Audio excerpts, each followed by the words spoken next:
प्यारे बच्चों, मेरा नाम अंशु सिंह है। मैं एडी राजकीय कन्या इंटर कॉलेज में सहायक अध्यापिका हूँ। बच्चों, आज हम कक्षा 8 के विज्ञान विषय का पाठ 3 परमाणु की संरचना का अध्ययन करेंगे। बच्चों, परमाणु की संरचना में हम निम्नलिखित बिंदुओं पर चर्चा करेंगे। परमाणु पदार्थ की मूलभूत इकाई, डाल्टन का परमाणु सिद्धांत, परमाणु का संगठन, इससे संबंधित परमाणु रचना मॉडल, परमाणु संख्या और द्रव्यमान संख्या, समस्थानिक आयनों का बनना तथा संयोजकता। तो आइए सबसे पहले देखें परमाणु पदार्थ की मूलभूत इकाई। बच्चों, इसके पहले पिछली कक्षा में आप ये पढ़ चुके हैं कि पदार्थ क्या होता है। पदार्थ वो होते हैं जिनका अपना आयतन और द्रव्यमान होता है। लेकिन पदार्थ किन से मिलकर बने होते हैं? पदार्थ परमाणुओं से मिलकर बने होते हैं। असंख्य परमाणु आपस में मिलकर पदार्थ का निर्माण करते हैं। बच्चों, आप किसी पदार्थ को लगातार तोड़ते जाइए और एक समय ऐसा आएगा कि अब वो फर्दर विभाजित नहीं होगा। तो ये जो सबसे सूक्ष्मतम कण होता है, यही परमाणु कहलाता है। इसीलिए परमाणु को पदार्थ की मूलभूत इकाई कहते हैं, क्योंकि पदार्थ से ही परमाणु का निर्माण होता है। बच्चों, अगर एक ही प्रकार का तत्व है, तो एक ही प्रकार का पदार्थ है, तो उसमें जितने भी परमाणु होंगे वो एक जैसे होंगे। अलग अलग प्रकार के पदार्थ हैं, तत्व हैं, तो उसमें अलग अलग प्रकार के परमाणु होंगे। बच्चों, परमाणु आपस में मिलकर अणु बनाते हैं। 2 या 2 से अधिक परमाणु आपस में मिलकर अणु बनाते हैं। परमाणु स्वतंत्र अवस्था में नहीं रह सकता है, इसीलिए वो आपस में मिलकर अणु बनाता है और अणु स्वतंत्र अवस्था में रह सकते हैं। बच्चों, अणु 2 प्रकार के होते हैं, तत्व के अणु और यौगिक के अणु। तत्व के अणु वे होते हैं जिनमें एक समान परमाणु आपस में मिलकर अणु का निर्माण करते हैं। जैसे यहाँ पे हाइड्रोजन परमाणु प्लस हाइड्रोजन परमाणु, 2 हाइड्रोजन परमाणु आपस में मिलकर हाइड्रोजन के अणु का निर्माण किए। इसी तरह Cl2 में देखिए, 2 Cl परमाणु आपस में मिलकर Cl2 का निर्माण कर रहे हैं। इसी तरह O3 भी होता है। बस यहाँ एक प्रकार के परमाणु अगर संयोग करेंगे और अणु बनेगा तो उसको हम तत्व के अणु कहेंगे। इसी तरह यौगिक के अणु की बात करें तो असमान प्रकार के परमाणु आपस में मिलकर यौगिक के अणु का निर्माण करते हैं। जैसे H परमाणु और Cl परमाणु आपस में मिलकर HCl का निर्माण कर रहे हैं। देखिए, यहाँ असमान परमाणु है, एक H परमाणु है, एक HCl परमाणु है, और ये दोनों मिलकर HCl यानी हाइड्रोजन क्लोराइड के अणु का निर्माण कर रहे हैं। इसे कहते हैं यौगिक के अणु। इसी तरह H2O में 2 H परमाणु और 1 ऑक्सीजन परमाणु मिलकर H2O का निर्माण कर रहे हैं। यहाँ पे 2 भिन्न प्रकार के यहाँ पे परमाणु हैं, इसीलिए इसको यौगिक के अणु कहते हैं। बच्चों, अभी तक हम जितने भी अध्ययन हुए परमाणु संबंधित, महर्षि कणाद द्वारा, यूनानी दार्शनिकों द्वारा जितने भी अध्ययन हुए थे परमाणु संबंधित, सारे अध्ययन कल्पना पे आधारित थे। जो भी उन्होंने परमाणु की परिभाषा दी वो कल्पना पे आधारित था। उसके बाद आए जॉन डाल्टन। जॉन डाल्टन ने द्रव्य की संरचना और परमाणु के बारे में गहन अध्ययन किया, और गहन अध्ययन के बाद उन्होंने परमाणु संबंधित एक मॉडल प्रस्तुत किया, जिसको परमाणु संबंधित सिद्धांत प्रस्तुत किया।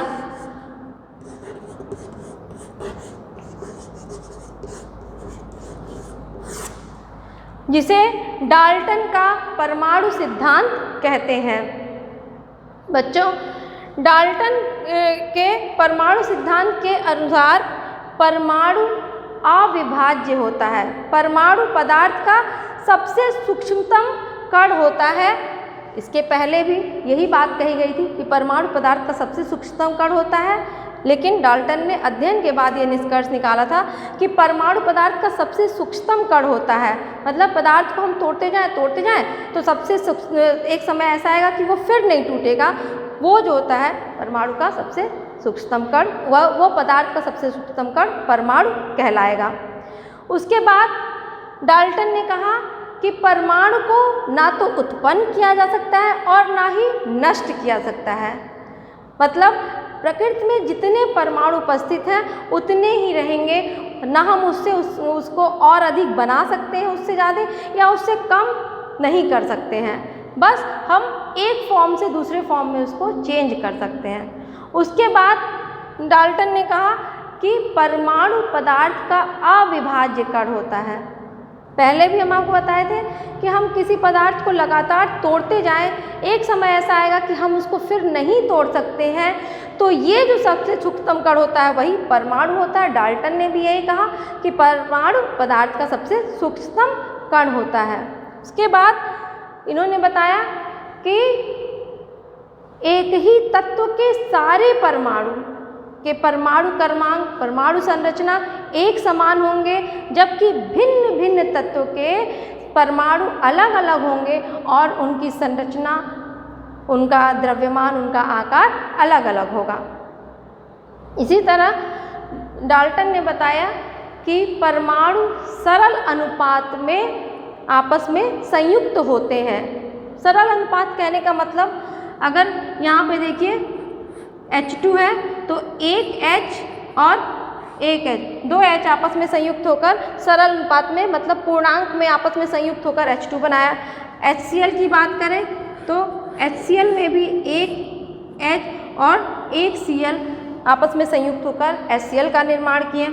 H2O की बात करें तो H2O में दो H और एक O आपस में संयुक्त, मतलब पूर्णांक में ही ये आपस में संयुक्त करके और यौगिक या अणु बना रहे हैं। इसी तरह अगर बात करें Al2O3,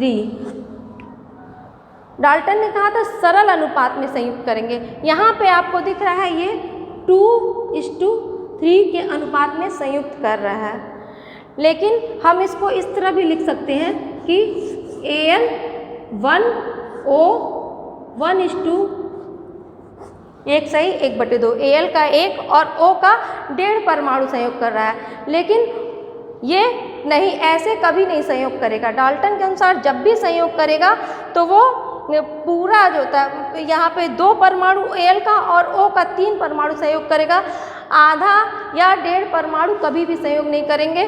तो क्या उन्होंने कहा था कि जब भी परमाणु आपस में संयोग करेंगे तो वो हमेशा सरल गुणित अनुपात में ही संयोग करेंगे, इस तरीके से कभी नहीं संयोग करेंगे।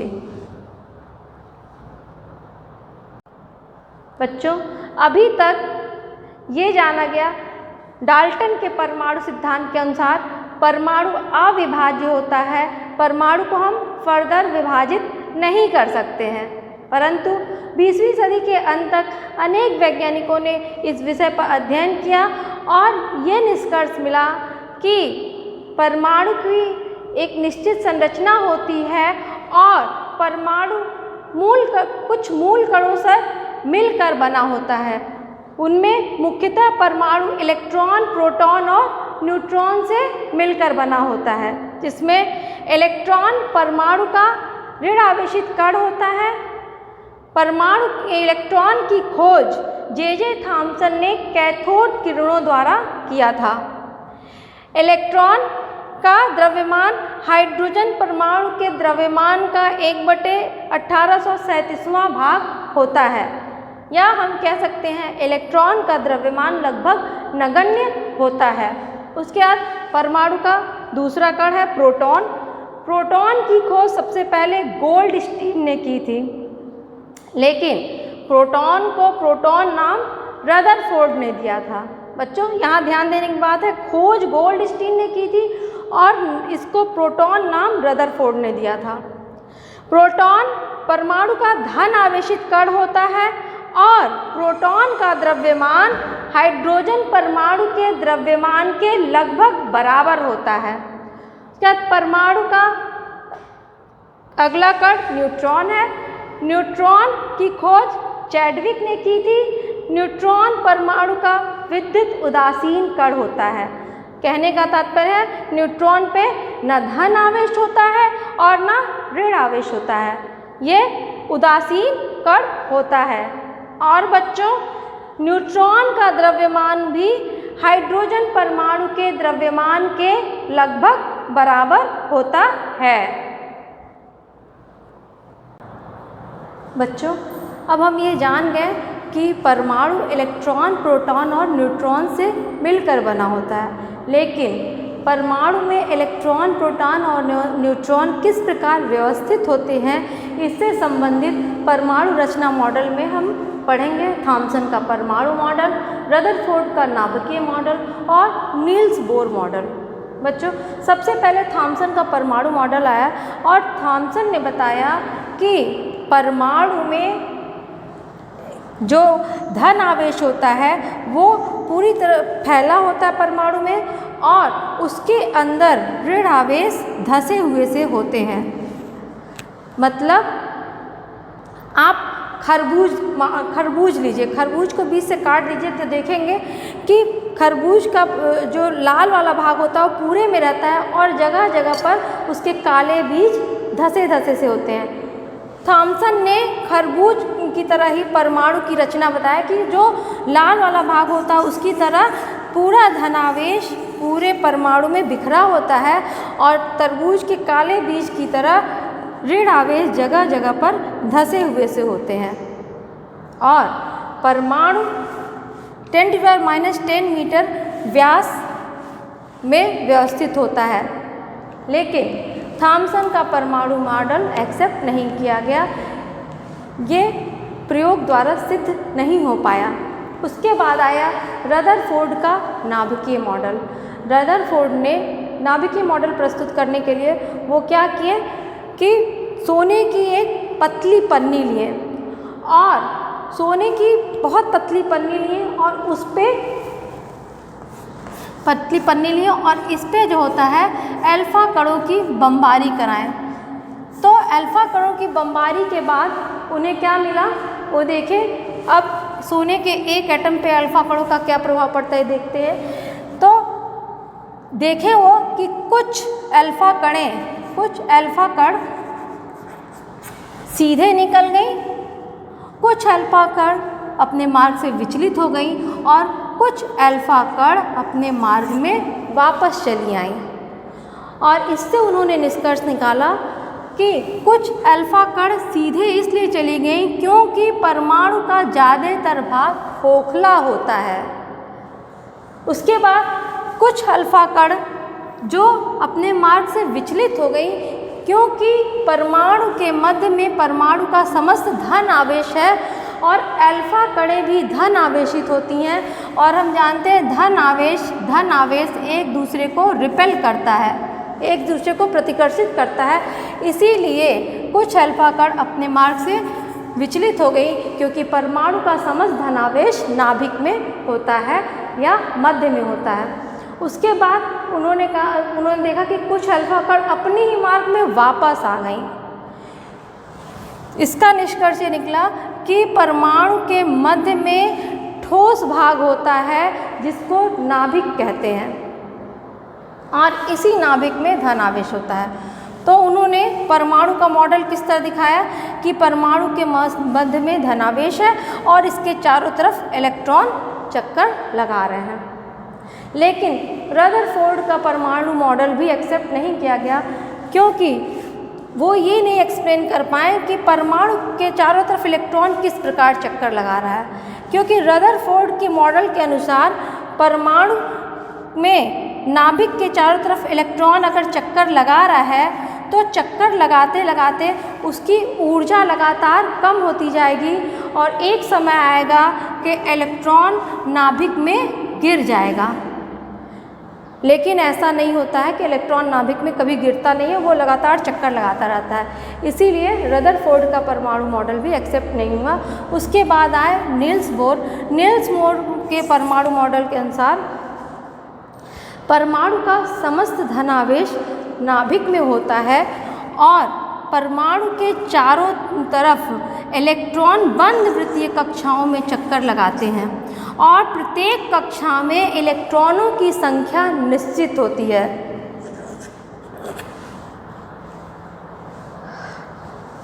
इसके अनुसार नील्स बोर ने हाइड्रोजन परमाणु का यहाँ पे मॉडल प्रस्तुत किया कि मध्य में ये हाइड्रोजन का धनावेश प्रोटॉन है और यहाँ पे बंद वृत्तीय कक्षा में इलेक्ट्रॉन चक्कर लगा रहा है।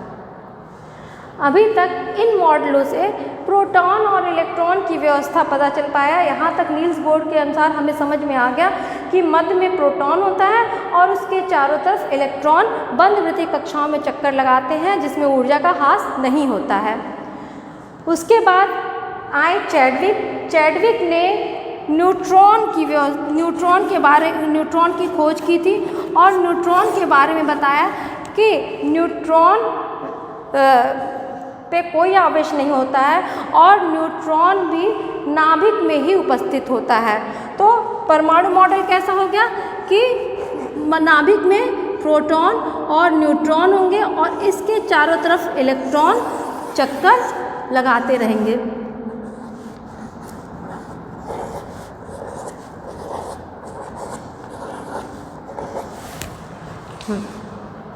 बच्चों अब आइए देखें परमाणु संख्या या परमाणु क्रमांक क्या होता है। किसी भी तत्व में के नाभिक में उपस्थित प्रोटॉनों की संख्या को उस परमाणु का परमाणु क्रमांक या परमाणु संख्या कहते हैं। परमाणु संख्या को Z से दर्शाते हैं और प्रोटॉन को हम जानते हैं कि P से दर्शाते हैं। तो परमाणु संख्या बराबर प्रोटॉनों की संख्या यानी Z = P। और एक बात और बच्चों, हम ये जानते हैं कि परमाणु विद्युत उदासीन होता है। तो परमाणु में जितना धनावेशित प्रोटॉन होगा उतना ही ऋण आवेशित इलेक्ट्रॉन भी होगा। तो जब भी उदासीन परमाणु होगा तो उसमें जितने प्रोटॉन होंगे उतने ही इलेक्ट्रॉन भी होंगे। अब आइए एक एग्जाम्पल से परमाणु संख्या समझें। मान लीजिए सोडियम में प्रोटॉनों की संख्या 11 है तो उसका परमाणु क्रमांक और इलेक्ट्रॉनों की संख्या क्या होगी। हम जानते हैं कि सोडियम में प्रोटॉनों की संख्या 11 है और परमाणु क्रमांक बराबर प्रोटॉनों की संख्या होती है, इसीलिए Z = P = 11।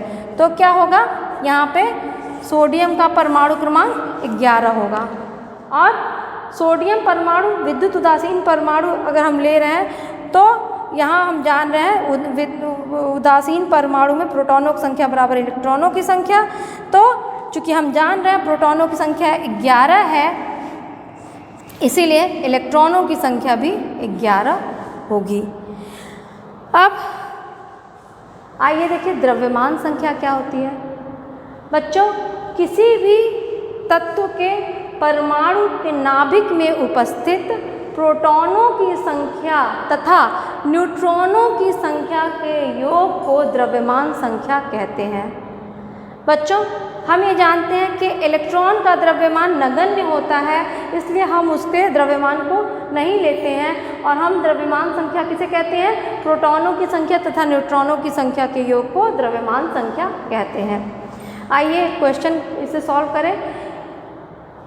यदि क्लोरीन परमाणु में प्रोटॉनों की संख्या 17 है और उसका द्रव्यमान संख्या 35 है तो उसमें न्यूट्रॉनों की संख्या कितनी होगी और परमाणु क्रमांक कितना होगा। हम ये जान रहे हैं कि परमाणु का द्रव्यमान संख्या उसके नाभिक में उपस्थित प्रोटॉनों की संख्या और न्यूट्रॉनों की संख्या के योग के बराबर होता है। हमें पता है प्रोटॉनों की संख्या, यहाँ पे प्रोटॉनों की संख्या 17 है और द्रव्यमान संख्या 35 है। फॉर्मूले में हम रख देंगे द्रव्यमान संख्या 35, प्रोटॉनों की संख्या 17, पक्षघात करेंगे तो 35 में से 17 घटाएंगे, हमें न्यूट्रॉनों की संख्या मिल जाएगी 18। अब विद्युत उदासीन क्लोरीन परमाणु है, यानी कि उसमें प्रोटॉनों की संख्या और इलेक्ट्रॉनों की संख्या समान होगी, तो हम यहाँ ये कहेंगे कि P = 17, तो इलेक्ट्रॉनों की संख्या भी 17 ही होगा। उसके बाद पूछा है परमाणु क्रमांक कितना होगा। हम जानते हैं परमाणु क्रमांक बराबर प्रोटॉनों की संख्या होती है, इसलिए हम जान रहे हैं प्रोटॉनों की संख्या 17 है, तो परमाणु क्रमांक भी 17 होगा। अब यहाँ बच्चों कुछ परमाणु दिए हैं, उनका परमाणु क्रमांक और द्रव्यमान संख्या दिया गया है। बच्चों अब आइए देखते हैं समस्थानिक क्या होता है। किसी भी तत्व में के परमाणुओं में जिनका परमाणु संख्या समान हो लेकिन द्रव्यमान संख्या असमान हो, उन्हें समस्थानिक कहते हैं। उन परमाणुओं को समस्थानिक कहते हैं। समस्थानिक का एग्जाम्पल होता है हाइड्रोजन परमाणु के 3 समस्थानिक होते हैं, प्रोटियम, ड्यूटेरियम तथा ट्राइटियम। हमने क्या बताया कि परमाणु क्रमांक तो समान होगा लेकिन द्रव्यमान संख्या असमान होगा।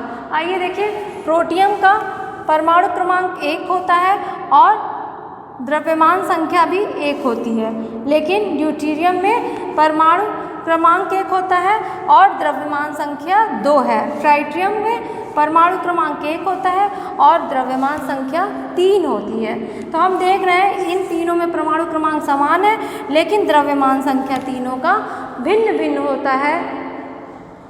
द्रव्यमान संख्या हम जानते हैं कि परमाणु के नाभिक में प्रोटॉन और न्यूट्रॉन होता है और द्रव्यमान संख्या प्रोटॉन और न्यूट्रॉन ही होते हैं। अगर हम कह रहे हैं कि परमाणु क्रमांक समान है, यानी कि जो भी समस्थानिक होंगे उनमें प्रोटॉनों की संख्या समान होगी और चूँकि अगर परमाणु विद्युत उदासीन है तो इलेक्ट्रॉनों की संख्या भी समान होगी, लेकिन द्रव्यमान संख्या समस्थानिकों में असमान होता है, अर्थात न्यूट्रॉनों की संख्या असमान होगी।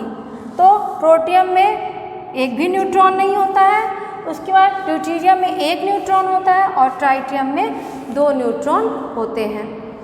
अब आइए देखिए बच्चों कि परमाणु से आयन किस प्रकार बनते हैं। बच्चों हम ये जानते हैं कि परमाणु विद्युत उदासीन होता है, यानी परमाणु में जितने प्रोटॉन होंगे धन आवेश होगा, उतना ही इलेक्ट्रॉन होंगे उतना ही ऋण आवेश होगा। लेकिन आयन कैसे बनेंगे? आयन मतलब अगर किसी परमाणु से इलेक्ट्रॉन निकलता है या इलेक्ट्रॉन उस परमाणु में डाला जाता है तो वो ऋण आवेशित या धनावेशित कण प्राप्त होता है और इन्हीं ऋण आवेशित या धनावेशित कणों को हम आयन कहते हैं। जैसे मान लीजिए ये एक परमाणु है, इसके चारों ओर इलेक्ट्रॉन ऐसे चक्कर लगा रहे हैं, तो अगर इसमें इलेक्ट्रॉन डाल रहे हैं, किसी प्रकार इसमें इलेक्ट्रॉन पड़ रहा है, तो इलेक्ट्रॉनों की संख्या प्रोटॉनों की संख्या से अधिक हो गई। इस स्थिति में क्या होगा? ऋण आयन बनेगा। और अगर जो होता है ये एक दूसरा परमाणु है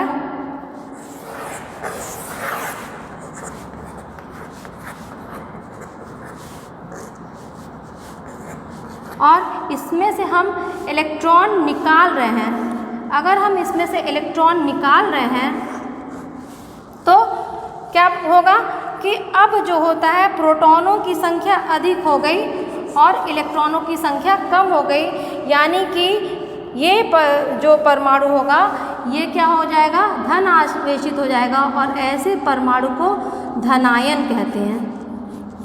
मतलब जब किसी परमाणु में हम इलेक्ट्रॉन डाल रहे हैं तो इलेक्ट्रॉनों की संख्या बढ़ गई और वो ऋणायन कहलाएगा, और अगर उसमें से इलेक्ट्रॉन निकाल रहे हैं तो प्रोटॉनों के कंपेयर में इलेक्ट्रॉनों की संख्या कम हो गई और वो परमाणु ऋण आवेशित हो जाता है, इसलिए उसको ऋणायन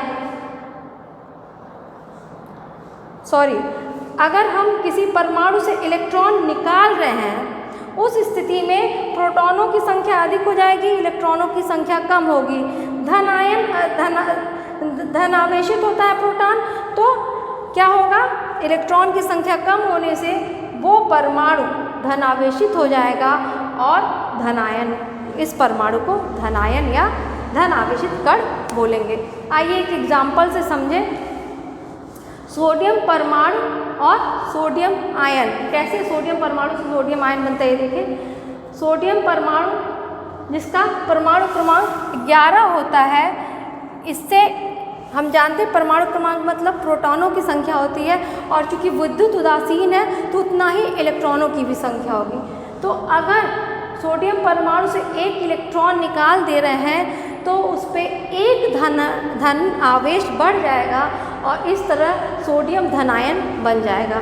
देखें, ये सोडियम परमाणु की संरचना है, मध्य में नाभिक में प्रोटॉन और न्यूट्रॉन और इसके चारों तरफ बंद वृत्तीय कक्षाओं में इलेक्ट्रॉन। सब देखिए, पहली कक्षा में 2 इलेक्ट्रॉन, दूसरी में 8 इलेक्ट्रॉन है और अंतिम कक्षा में 1 इलेक्ट्रॉन है। जब इसमें से एक इलेक्ट्रॉन निकल गया तो जो होता है Na+ बनेगा, Na+ बनेगा और यहाँ पे इलेक्ट्रॉनिक व्यवस्था क्या होगी, 2 8 रह जाएगा, क्योंकि अंतिम कक्षा से ये एक इलेक्ट्रॉन निकल चुका है। और अब परमाणु की संरचना कैसी होगी, पहली कक्षा में 2 इलेक्ट्रॉन और दूसरी कक्षा में 8 इलेक्ट्रॉन केवल रह जाएंगे।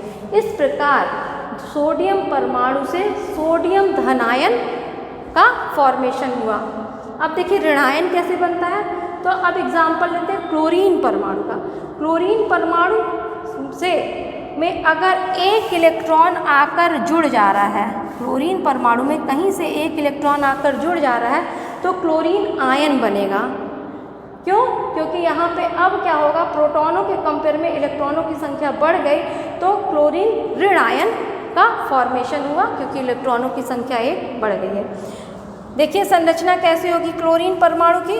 क्लोरीन परमाणु में मध्य में कितने प्रोटॉन होंगे, 17 प्रोटॉन है और इसके चारों तरफ बंद वृत्तीय कक्षाओं में 17 इलेक्ट्रॉन चक्कर लगा रहे हैं। किस प्रकार, पहली कक्षा में 2 इलेक्ट्रॉन, दूसरी में 8 और तीसरी में 7 इलेक्ट्रॉन चक्कर लगा रहे हैं।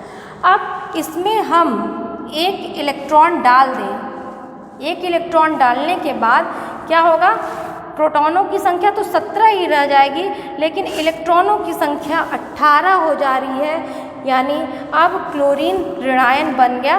इसमें क्या होगा, अब पहली कक्षा में 2, दूसरी में 8 और तीसरी में 7 की बजाय 8 इलेक्ट्रॉन आ जाते हैं और इस प्रकार क्लोरीन से क्लोरीन ऋणायन बन जाता है। अब आइए बच्चों देखते हैं संयोजकता क्या होती है। बच्चों हम ये जानते हैं कि परमाणु आपस में मिलकर अणु बनाते हैं, 2 या 2 से अधिक परमाणु आपस में मिलकर अणु बनाते हैं। तो ये स्पष्ट हो रहा है कि परमाणु में अन्य परमाणुओं से संयोग करने की क्षमता होती है। तो संयोजकता क्या होता है, यहाँ पर हम ये मान लेते हैं कि हम हाइड्रोजन की संयोजकता 1 होती है, उस आधार में अन्य परमाणुओं की संयोजकता को हम इस प्रकार परिभाषित करेंगे कि किसी भी परमाणु की संयोजकता वह संख्या है जो ये दर्शाती है कि वो हाइड्रोजन के कितने परमाणुओं से संयोग कर रहा है। इसको हम यहाँ समझें इस तरह कि अगर हम HCl का एग्जाम्पल लें तो HCl में जो क्लोरीन परमाणु है वो हाइड्रोजन के 1 परमाणु से संयोग कर रहा है। हम हाइड्रोजन की संयोजकता 1 जान रहे हैं। अब क्लोरीन परमाणु हाइड्रोजन के 1 परमाणु से संयोग कर रहा है तो क्लोरीन की संयोजकता 1 होगी। इसी प्रकार H2O में ऑक्सीजन हाइड्रोजन के 2 परमाणुओं से संयोग कर रहा है तो ऑक्सीजन की संयोजकता 2 होगी। इसी तरह CH4 मीथेन में देखें तो मीथेन में कार्बन हाइड्रोजन के 4 परमाणुओं से संयोग कर रहा है तो यहाँ पर संयोजकता कार्बन की 4 होगी। बात करें NH3 की तो NH3 में नाइट्रोजन 3 हाइड्रोजन से संयोग कर रहा है तो यहाँ पे नाइट्रोजन की संयोजकता 3 होगी। तो कितने हाइड्रोजन परमाणु से कोई परमाणु संयोग कर रहा है, जितने हाइड्रोजन परमाणु से कोई परमाणु संयोग करता है वही उस परमाणु की संयोजकता होती है।